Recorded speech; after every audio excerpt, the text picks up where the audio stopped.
Wagi bilang magpasikat 2024 Grand Champion ang team ni Ogie Alcacid, Kim Chiu, Lassie at Mac Mua matapos nilang maayos na maihatid ang mensahe nilang tigil, pahinga, kalma at makuha ang pinakamataas na score mula sa mga hurado noong Sabado, October 26.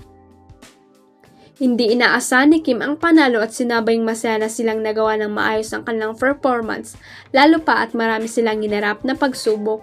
Hindi namin in-expect kasi sabi naman #acceptance, bahala na basta nagawa namin yung fraud namin, malaking bonus na lang panalo, sabi niya.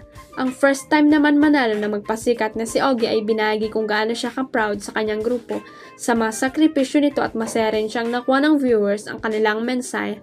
I'm just proud of all of them lalo na sa staff namin kasi binuhos talaga namin. We left it on the floor and let our work speak for ourselves. Masaya kami kapag nababasa namin yung comments na maintindihan nila yung gusto naming sabihin. More than anything else, yung makuha nila yung message namin na tigil, kalma, pahinga, napaka-importante talaga. Pagbabahagi niya.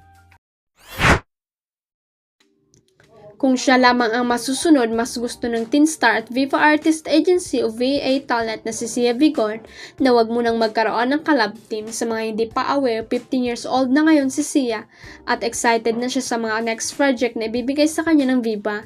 In fairness, parang kailan lang nung magsimula siya bilang child star. Ayon kay Sia, looking forward na siyang maipakita sa publiko ang iba pa niyang talento bilang artist, kabilang na rin ang pagiging singer and recording artist. I think medyo ngayon ko palang na-realize di pa mga batang gagawin ko na rules. I'm very used to being part of child projects, like yung sa Team Ye, Your Face Sounds Familiar.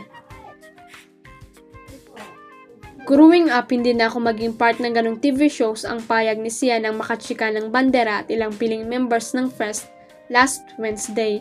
I'm really looking forward what is there and I hope I can showcase myself as an individual artist with challenging rules to see abilities. Kaya ko pagawin, dagdag pa ng British Filipina youngster.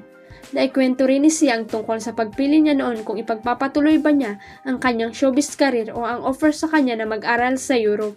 I thought about it if may potential pa ako sa showbiz or live in England na lang, if mag-aral na lang ako sa London, but something in me said showbiz. Huwag kalimutang i-click ang subscribe button at i-ring ang notification bell para sa latest at legit chika updates.